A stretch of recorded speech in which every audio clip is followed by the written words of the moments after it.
LA Marathon is in 10 days. I'm so excited. I want to share with you a story of my first LA Marathon, which I almost didn't do. Just a quick disclaimer, I'm not a certified trainer or a medical professional. All my stories and tips are based on my experience running 13 LA Marathons and 48 other marathons and half marathons around the world. So quick story time, I want to share my first LA Marathon experience. So in 2010, my first marathon was Surf City Marathon in Huntington Beach on, I think it was like February 6th. So I hated it. I said at mile 20 that once I was done with that marathon, I was never gonna run another step again in my life. But then I crossed the finish line, I got a runner's high, and right away I went on my phone and I started registering for LA Marathon, which was 6 weeks away. So after Surf City Marathon, I never stopped training. I kept training. My training runs back then were once a week, and I still kept running. And somehow I got injured within those 6 weeks between those two marathons. I had a really bad groin issue, my knee was hurting. I realized later it was an IT band issue, which I didn't know at the time.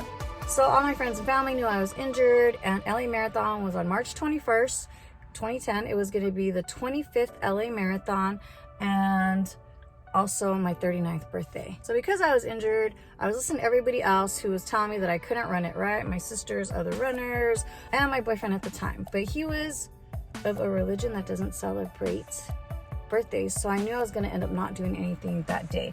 So I woke up that morning and I changed my mind. I decided I wouldn't know if I could finish LA Marathon injured if I didn't try.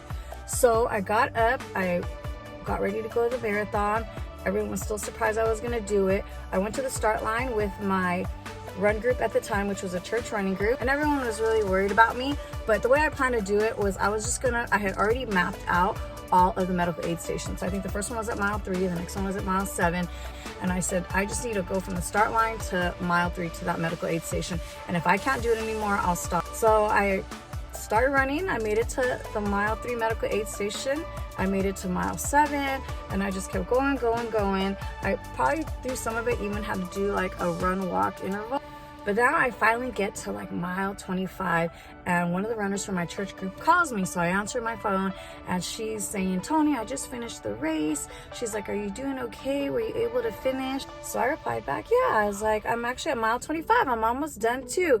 And I could hear from my end that she was totally crying. She could not believe that I had finished, right? Or that I was gonna finish. So when I made it across the finish line, that was like the best runner's high ever. That lasted weeks, right? I mean, for me to accomplish something that everybody believed I could not do was just like amazing to me. And that's how I ended up getting addicted to running marathons and now running more than 60 around the world. My advice to you is, even if you're injured, even if you haven't trained properly, if you registered for LA Marathon or any other marathon, you won't know if you can't finish it if you don't try, or you don't know if you can't finish it if you don't try.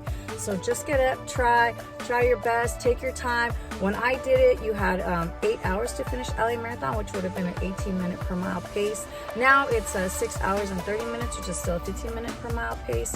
But I believe that anybody can finish it. Even if you're like a new runner, you just gotta believe you can, and you'll be able to do it.